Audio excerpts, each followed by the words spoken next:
Assalamualaikum, nama saya Nur Yasmin binti Muhammad Yusof, nombor matrik 08 DPI 22F1068. Assalamualaikum, nama saya Intan Syazrina Nafisa, nombor matrik 08 DPI 22F1047. Saya Ishki binti Norimi, nombor matrik 08 DPI 22F1044.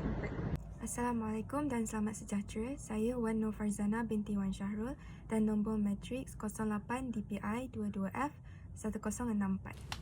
Monetary policy is a government measures managed by the central bank, which is Bank Negara Malaysia, to influence the money supply in the economy or change interest rates with the aim of influencing aggregate spending.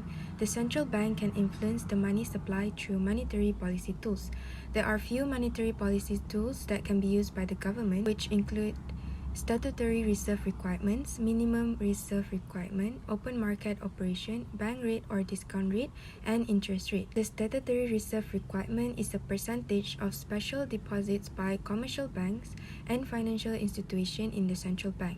Changes in the statutory reserve requirements by the central bank will affect the level of savings and loans that can be supported by the bank system reserves. The next one is minimum reserve requirements. The central bank requires commercial banks and finance companies to keep minimum liquidity in the form of liquid assets against their liabilities. Liquidity assets consist of cash, clearing balances with Bank Negara Malaysia, net balances with other banks, call money, treasury bills, trade bills, and short-term government securities. Open market operation. The central bank can make changes to the amount of money in circulation of selling and buying letters of guarantee or government-issued bonds on the open market.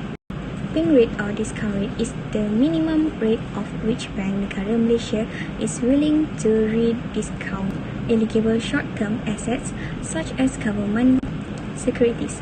Bank rates are used to influence the cost of loans made by commercial banks.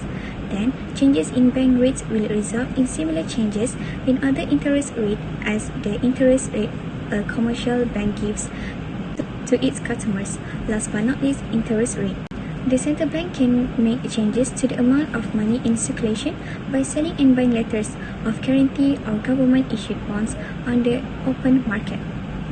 OPR is one of capitalist monetary system used to control inflation.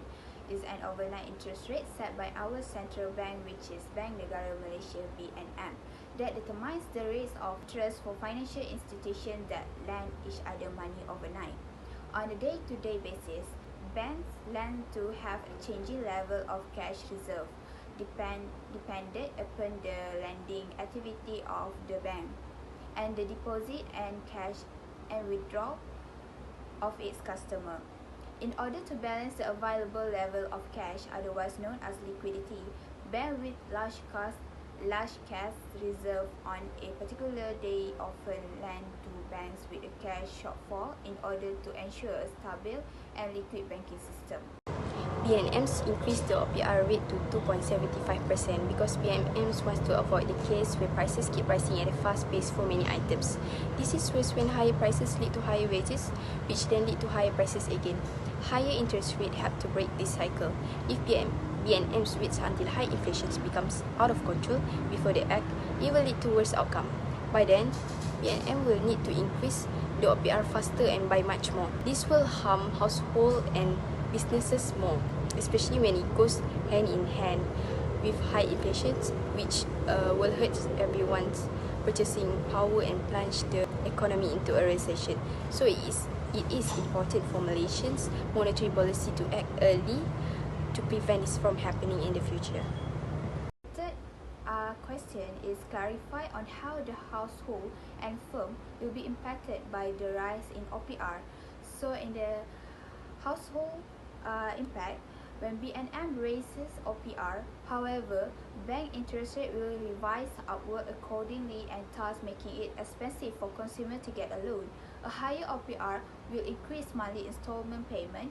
Loan tenure will increase if the monthly installment amount is maintained. So in the firm impact is the higher OPR is set, the higher cost of borrowing will be. This will lead to fewer capital financing opportunities, as the bank would tighten the prerequisite requirements for businesses to secure loans.